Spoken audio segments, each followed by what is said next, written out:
Jon Hamm knows you've been looking for him.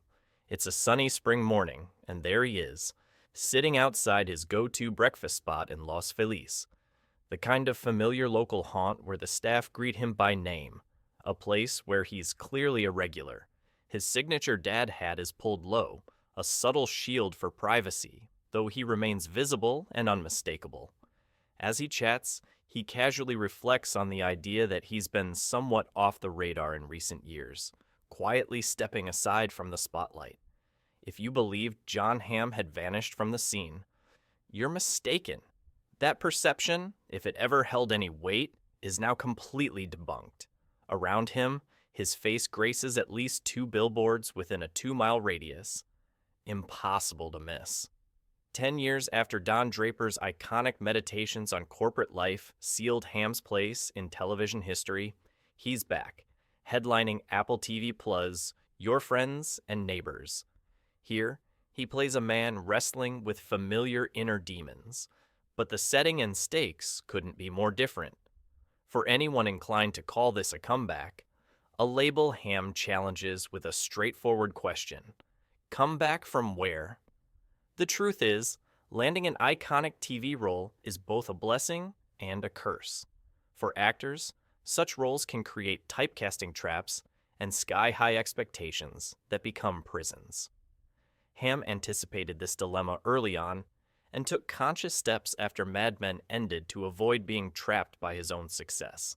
These choices, aimed as much at preserving his sanity as his career, are now paying off. He's back? Yes. But he never truly left. I'm not an overthinker, Hamm says, calmly slicing Italian sausages and tossing one to his dog Murphy. I make decisions, feel good about them, and don't stress. When I decide, I'm like, okay, let's go, full speed ahead. No dithering. At the time of our meeting, Your Friends and Neighbors is still 2 weeks from its premiere, but Hamm seems unruffled by the prospect of audience and critical reaction to his first major TV lead since Mad Men. If anything, his nerves lean toward hosting Saturday Night Live again after years away. I've been checking in with Tina Fey, Colin Jost, John Mulaney, he says, pulling out his phone to show a roster of comedic heavyweights he's reached out to for advice. I'm like, anyone got ideas? What are we doing here?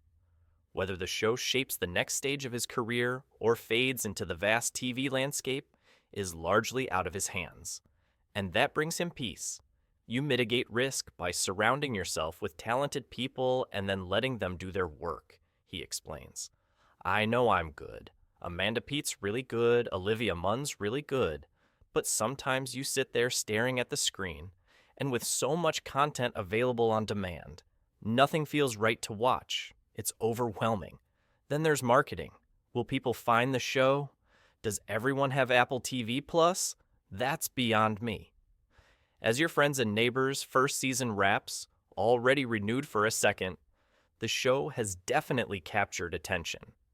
Hamm plays Andrew Cooper, a middle-aged businessman at what seems like the pinnacle of success, living the American dream.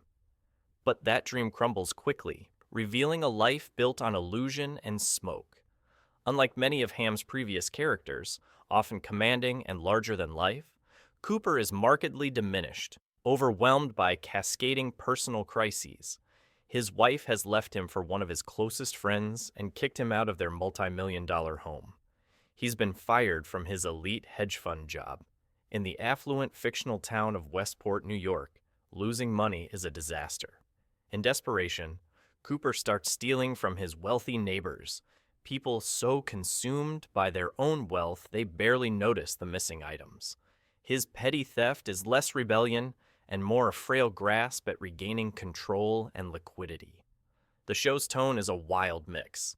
One moment, Cooper confronts a dangerous black market art dealer. The next, he stumbles upon a wife engaging in a scandalous tryst with her daughter's college boyfriend. There are dead bodies alongside cinematic paeans to luxury watches and $500,000 cars.